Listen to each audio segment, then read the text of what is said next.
കോഴിക്കോട് ജില്ലയുടെ ഓണാഘോഷ പരിപാടി മാവേലിക്കസ് 2025 ബീച്ചിലെ ഫ്രീഡം സ്ക്വയറിൽ ഔദ്യോഗിക തുടക്കമായി. വിനോദസഞ്ചാര വകുപ്പ് മന്ത്രി പി എ മുഹമ്മദ് റിയാസ് ഉദ്ഘാടനം ചെയ്തു. വയനാട് തുരങ്കപാത ഓണസമ്മാനമായി നൽകിയതുപോലെ സംസ്ഥാന സർക്കാരിന്റെ പുതുവത്സര സമ്മാനമായി കനാൽ സിറ്റി പദ്ധതി സമർപ്പിക്കുമെന്ന് മന്ത്രി പറഞ്ഞു.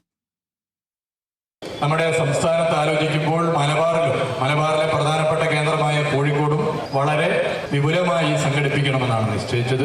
മലബാർ മഹോത്സവത്തിന് ശേഷം അന്താരാഷ്ട്ര തലത്തിലും നമ്മുടെ രാജ്യത്തുമൊക്കെ തന്നെ അറിയപ്പെടുന്ന വലിയ ഒരു പാനൽ കലാകാരന്മാർ പങ്കെടുക്കുന്ന ഒരു ഉത്സവമായി മാവേലിക്കസ് കോഴിക്കോട്ടെ 2025 ഓണാഘോഷം മാറിക്കഴിഞ്ഞു.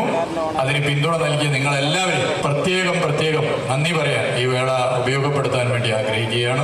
കോഴിക്കോട് ജില്ലയുടെ ഔദ്യോഗിക ഓണാഘോഷ പരിപാടിയായ മാവേലിക്കസ് രാജ്യത്തെ അറിയപ്പെടുന്ന കലാകാരന്മാർ പങ്കെടുക്കുന്ന ഉത്സവമായി മാറിക്കഴിഞ്ഞുവെന്ന് മന്ത്രി പറഞ്ഞു.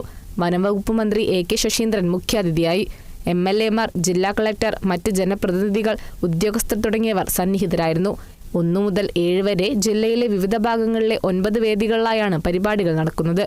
സർഗാലയിലെ പ്രവേശന ഫീസ് ഒഴികെ എല്ലാ വേദികളിലും പൊതുജനങ്ങൾക്ക് പ്രവേശനം സൗജന്യമാണ്. വേദികളിൽ വൈകിട്ട് 6-നാണ് പരിപാടികൾ ആരംഭിക്കുക. Kerala vision news, Kozhikode.